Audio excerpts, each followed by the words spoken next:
Hello student, Hindi की इस video class में मैं जय देसाई आप सभी का फिर से एक बार हार्दिक स्वागत करता हूं। आज का हमारा विषय है हिंदी। तो आज हम फिर से एक बार हिंदी विषय में अभ्यास करेंगे। हिंदी विषय में हमने 2 इकाई सीख लिए हैं। पहला इकाई था दयालु शिकारी और दूसरा इकाई था एक जगत एक लोक।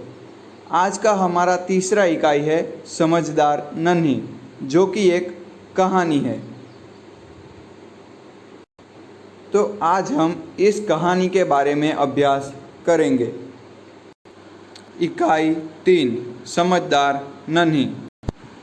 इस कहानी में व्यक्ति के भलाई करने के बारे में कहा गया है और वहीं आज का हमारा अभ्यास होगा कि भलाई करने से हम किसी को किस प्रकार बदल सकते हैं। तो आज हम समझदार नन्ही कहानी के द्वारा यही बात सीखेंगे। एक बड़ा सा तालाब, जहाँ एक नन्ही बतख अपनी माँ के साथ रहती थी। बतख जिसका नाम नन्ही था, वह अपने माँ के साथ एक तालाब में रहती थी। उसी तालाब के किनारे एक बिच्छू भी रहता था और तालाब के पास दलदल भी था। यानी नन्ही और उसकी माँ जिस तालाब में रहते थे, उसके किनारे पर एक बिच्छू भी रहता था और तालाब के पास एक दलदल भी था। दलदल यानी गीली ज़मीन, जिसमें खड़े होने पर पाँव धंसता चला जाए, यानी कि जहाँ खड़े रहने पर हम अंदर फंस जाए, ऐसा दलदल। एक दिन नन्ही बतख तट पर आई तो उसने देखा कि एक बिच्छू दलदल में फंसा है। तट यानी किनारा। तो नन्ही बतख एक दिन किनारे पर आती है और वहाँ आकर वह देखती है कि एक बिच्छू जो दलदल में यानी गीली ज़मीन में फंसा हुआ है।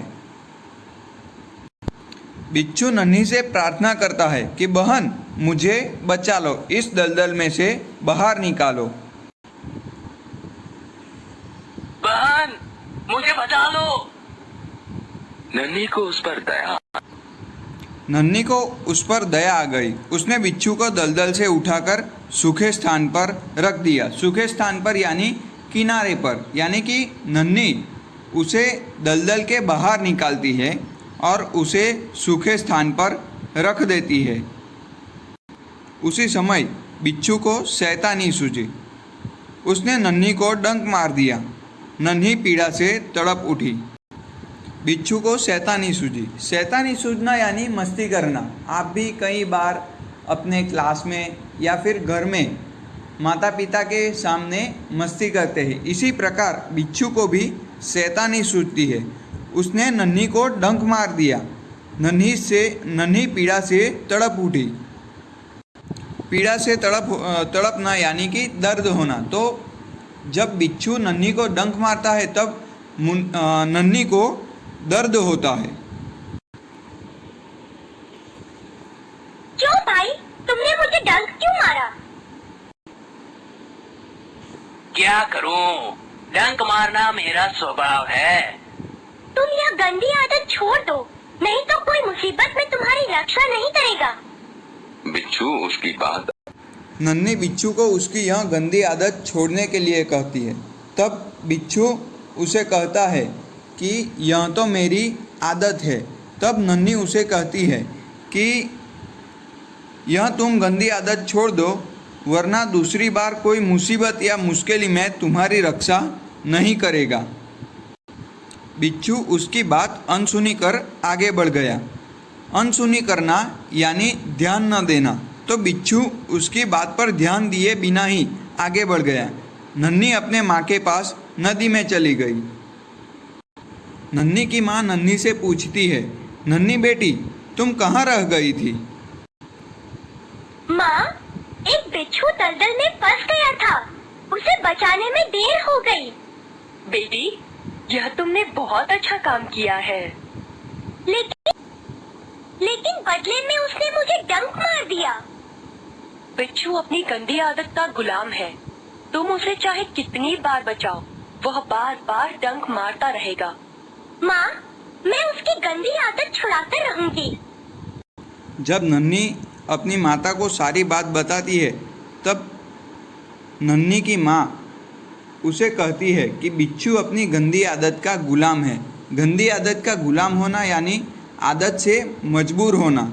और माँ उसे कहती है कि तुम चाहे उसे कितनी बार बचाओ, वह बार बार डंक मारता रहेगा।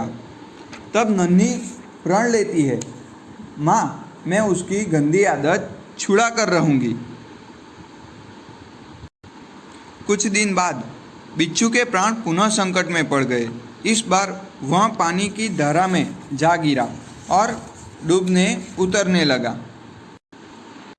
प्राण पुनः संकट में पड़ जाना यानी फिर से मुश्किल में आ जाना। इस बार वह पानी की धारा में जा गिरा और डूबने उतरने लगा, यानी इस बार बिच्छू पानी में जा गिरता है और डूबने लगता है। मौत सामने देखकर बिच्छू को नन्ही की याद आ गई। वह नन्ही को पुकारने लगा, बिच्छू को नानी, नानी, नानी। नन्ही उसकी पुकार सुन लेती है और वह झपट कर बिच्छू के पास आ जाती है। झपट कर यानी कि जल्दी से। अब मैं इस गंदे स्वभाव वाले बिच्छू को नहीं बचाऊंगी। बहन, मुझ पर दया करो। नन्ही पहले बिच्छू की मदद करने से मना कर देती है और कहती है कि इस गंदी आदत वाले बिच्छू को मैं नहीं बचाऊंगी। तब बिच्छू नन्ही से मदद मांगता है और कहता है, बहन, मुझ पर दया करो। नन्ही का मन डोल गया। मन डोलना यानी विचार बदलना, यह एक मुहावरा है। तो इस प्रकार नन्ही बिच्छू को मुसीबत में देखकर उसका विचार बदल जाता है। नन्ही सोचती है, हो सकता है इसने अपनी गंदी आदत छोड़ दी हो। नन्ही ने बिच्छू को दोबारा जीवन दान दिया। जीवन दान देना यानी नया जीवन देना। बिच्छू अपने स्वभाव के अनुसार उसे डंक मारने के लिए आगे बढ़ा। नन्ही उसका इरादा समझ गई। नन्ही बिच्छू से कहती है, बिच्छू भाई, ठिठक क्यों गए, डंक मारो। बिच्छू शर्म से पानी पानी हो गया। शर्म से पानी पानी होना यानी बहुत लज्जित होना। बिच्छू नन्ही से कहता है, बहन, एक बात बताओ, मैंने सदा तुम्हारे साथ विश्वासघात किया, फिर भी तुमने मेरे साथ भलाई ही की, ऐसा क्यों? सदा तुम्हारे। तब नन्ही जवाब में कहती है कि भलाई करना मेरा स्वभाव है। मैं तुमसे बदला लेने के लिए अपनी अच्छी आदत क्यों छोड़ दूं? मेरा काम बचाना है। मैं मुसीबत में पड़े को बार बार बचाती रहूंगी। तुम्हारा काम डंक मारना है, तुम मारते रहो, देखती हूँ कौन जीतता है। तब बिच्छू नन्ही से कहता है, नन्ही बहन, आज तुम जीत गई। मैं वचन देता हूँ कि अब मैं किसी निर्दोष जीव को डंक नहीं मारूंगा। निर्दोष यानी बेकसूर। तो बिच्छू कहता है कि मैं कभी बेकसूर को डंक नहीं मारूंगा। नन्ही खुश होकर नदी में चल दी। नन्ही की माँ नन्ही से फिर पूछती है, बेटी, कहाँ देर कर दी? नन्ही ने अपनी माँ को पूरी घटना बता दी। तब नन्ही की माँ प्यार से नन्ही से कहती है, प्यारी समझदार नन्ही, भले लोग अपनी बार बार की भलाई से इसी तरह बुरे लोगों को भला बनने की राह दिखाते हैं। नन्ही प्रसन्न होकर थिरकने लगी। प्रसन्न होना यानी खुश होना और थिरकने लगना यानी खुशी से नाचने लगना। आशा रखता हूँ कि आप सभी को यह कहानी पसंद आई होगी। धन्यवाद।